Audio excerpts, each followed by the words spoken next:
Down through the years, he had a phrase that he repeated like a personal mantra to hold at bay anyone who pressed him too closely about the meaning of his work or his own intentions.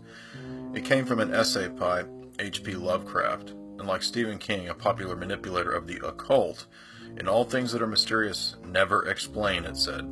The edict applies to Kubrick's own work as well, but also even more to himself. From the book by Walker, Taylor, and Rookde called Stanley Kubrick, Director. Generally considered one of the best horror films of all time, Kubrick's adaptation of the Stephen King story The Shining is not lacking in its interpretive creativity on the part of film critics and analysts. Freudian psychoanalysts combined with esoteric speculation generally garners much of the review space, but in my estimation, The Shining is about something much more obvious and yet obscure at the same time. I believe the film adaptation is intended to convey the same message as King's, and that is demonic possession. It's not merely a presentation of the possession of Jack Torrance, played by Jack Nicholson, but of the spectral haunting of America itself, in terms of its dark past in relationship to Native Americans, and much more. Is there something to the idea of America as an ancient Indian burial ground? This is in the background of Stephen King's novel of horror and possession, and the idea of the Overlook Hotel is that it's built on an ancient Indian burial ground. This becomes, of course, the scene for the terrifying paranormal events that occur in Poltergeist as well as The Shining. But I think that what's interesting is that we're asking a question about spiritual forces. Is there a principle or a power of good and evil that lies at the heart of the foundation of America's own ancient past? And I want to add that if you like this analysis, you can get more of the same in my book, Esoteric Hollywood, Sex, Cults, and Symbols in Film, at jaysanalysis.com.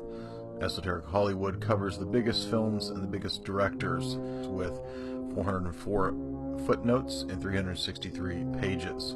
Definitely something that you want to check out. Signed copies are available at jaysanalysis.com at the tab. Note as well that the book has, in its first 9 months, over 100 5-star reviews. And it also led to the creation of my TV show with Jay Widener, Hollywood Decoded, available at Gaia TV.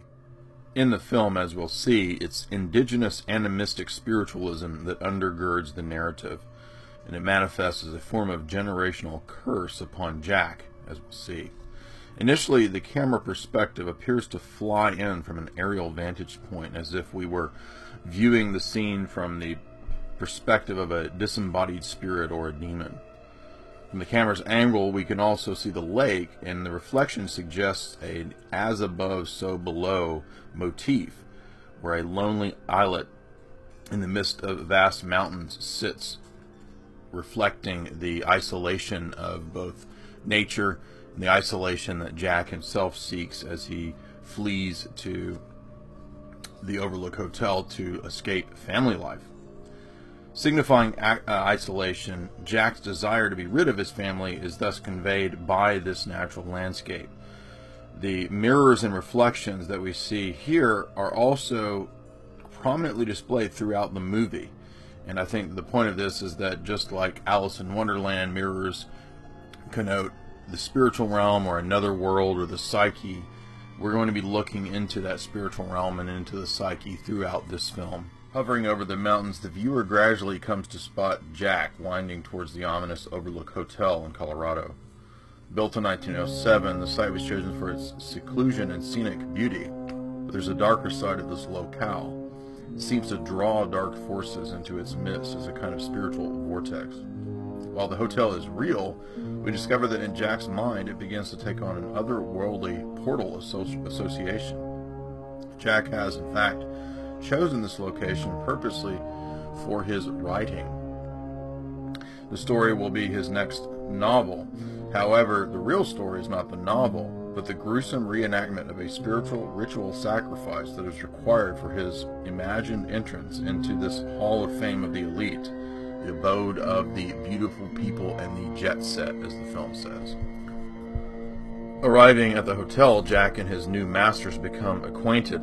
That is, the all-American manager himself, Stuart Ullman, facilitator of horrors, orgies, and abuse.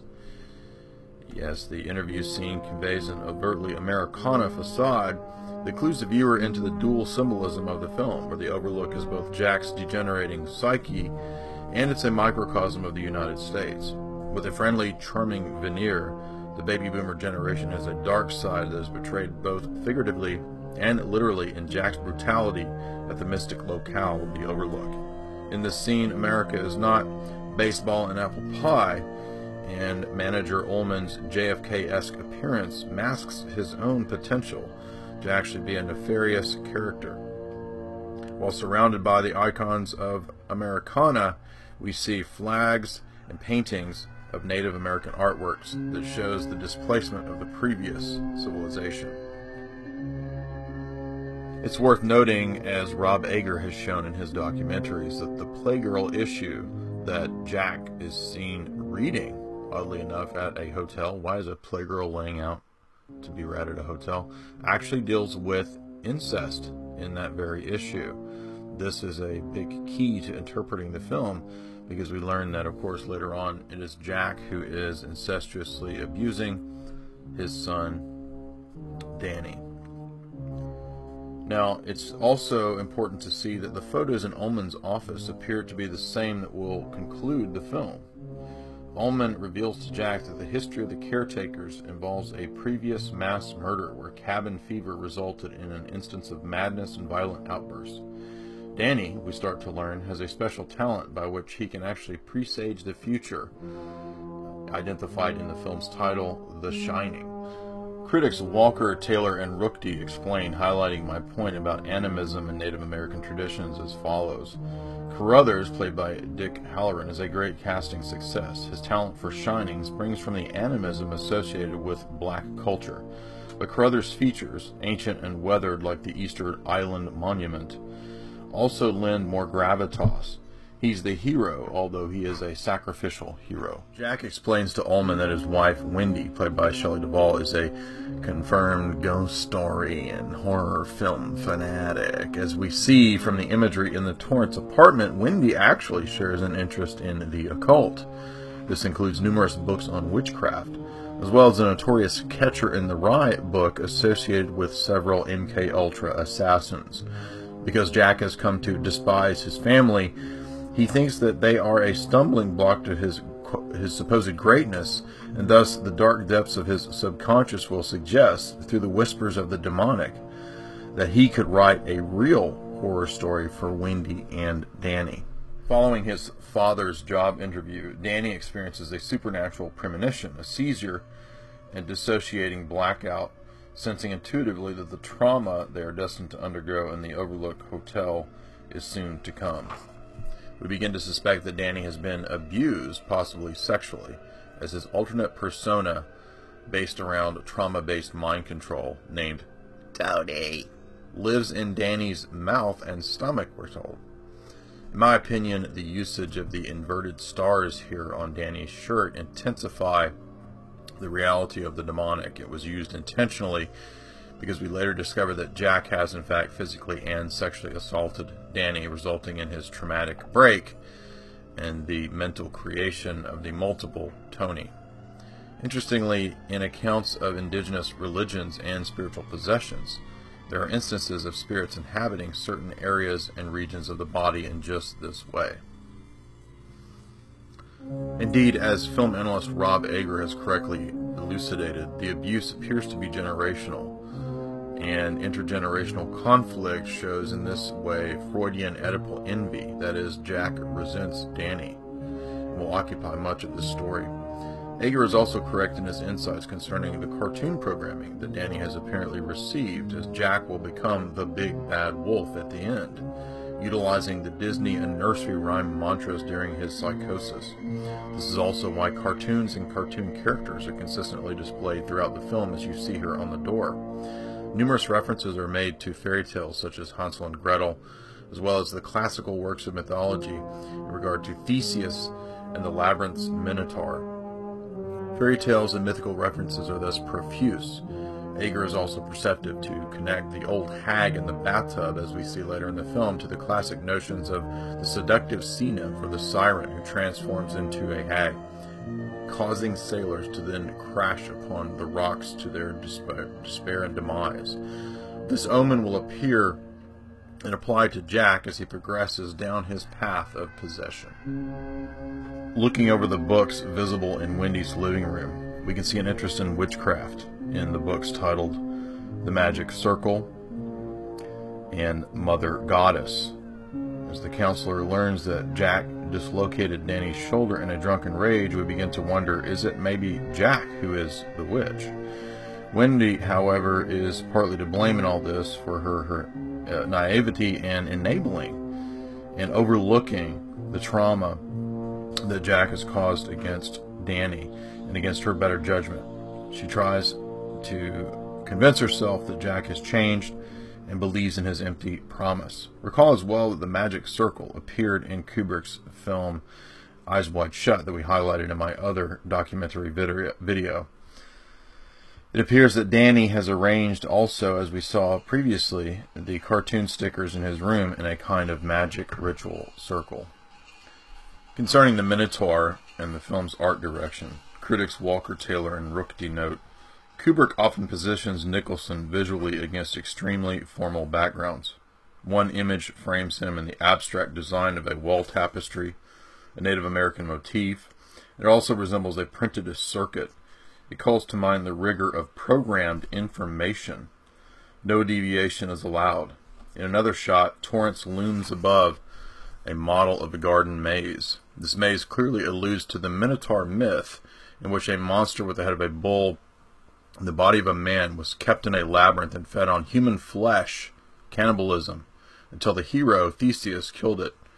It was a legend that had long appealed to Kubrick. The company that made Killer's Kiss 25 years ago before was called Minotaur Productions. In his film, environment is destiny and not its instrument. As the now evidently dysfunctional family journeys to their nightmare abode, Jack posits a macabre topic for discussion: the reality of cannibalism as a drive that is necessary for survival, as he sneers at Danny's awareness of what he saw on television. Jack displays his psychopathic, parasitic side in a glimpse, a premonition of what horrors await. Here, as is crucial to note, and as Ager has shown in his analysis, Jack apparently has homosexual proclivities despite his exterior masculine framework.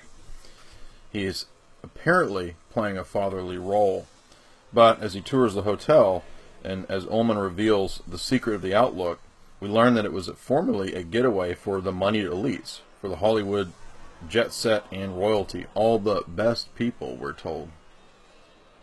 Kubrick's dour view of the American aristocracy and the middle class is reflected in their offspring, represented in the film by both Jack and the younger generation in Danny.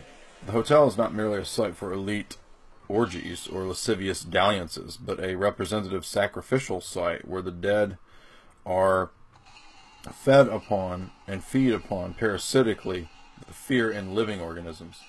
This theme will also appear in my analysis of Twin Peaks. We also learn in this scene, interestingly, that the Monarch mind control program, which was a real program, is subtly referenced in the film behind the two twins that represent Gemini.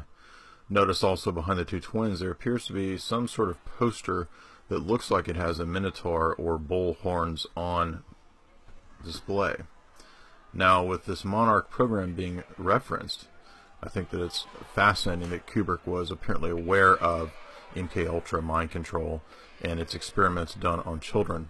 These experiments are actually detailed in certain MKUltra doctors' books, like Programming and Metaprogramming the Human Biocomputer, as well as Kubrick documenting it in his film A Clockwork Orange, which involves operant conditioning through Pavlovian means and methods, as well as drug administration to socially engineer the public. Timidly touring the hotel, Wendy anxiously refers to it as a maze, like the hotel's garden, sprinkling her dialogue with references to cartoon characters and nursery rhymes. Danny is spoken of as lost, signifying both a literal and a figurative sense, looking for his parents.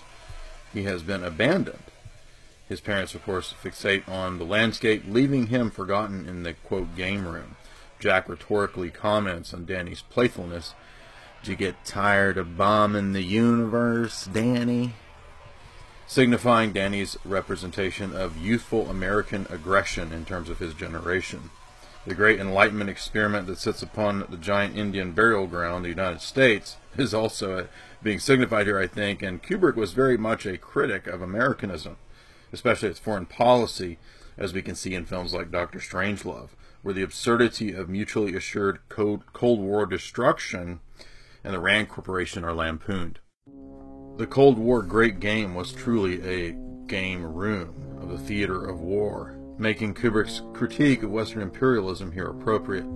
Danny, we recall, had seen a vision of the murdered twins in the game room, while behind him on the scene is a poster that reads Monarch. Given Danny's representation of both traumatized youth and naive America, Monarch can also be applied to the nation en masse, since, as I propose, the MK-Ultra abominations were really about mass mind control and not primarily about programmed assassins. Kubrick is thus gradually revealing Danny's abuse, trauma, and mind control at the hand of his father, Jack. The Minotaur has a significance in terms of human sacrifice, which is a dark side of the film, as we'll see, in relation to the myth of Theseus. Originally a human sacrifice tale, according to scholar Nigel Davies on the history of this practice, he writes, perhaps the most famous concerns Theseus and the Minotaur. Theseus was already a hero of many tales, including the killing of Procrustes, another slayer of men. Athens paid an annual tribute of 7 youths and 7 maidens to Minos, king of Crete. These he shut up in the labyrinth, where they either lost their way and died of hunger, or were eaten by the Minotaur, half man, half bull. This is the first section of my documentary covering The Shining, the esoteric and occult aspects of the film decoded. If you want to see the full revelation, subscribe to Jay's Analysis for $4.95 a month or for $60 a year. Or you can get my book, Esoteric Hollywood, Sex, Cults, and Symbols in Film, at my website, signed.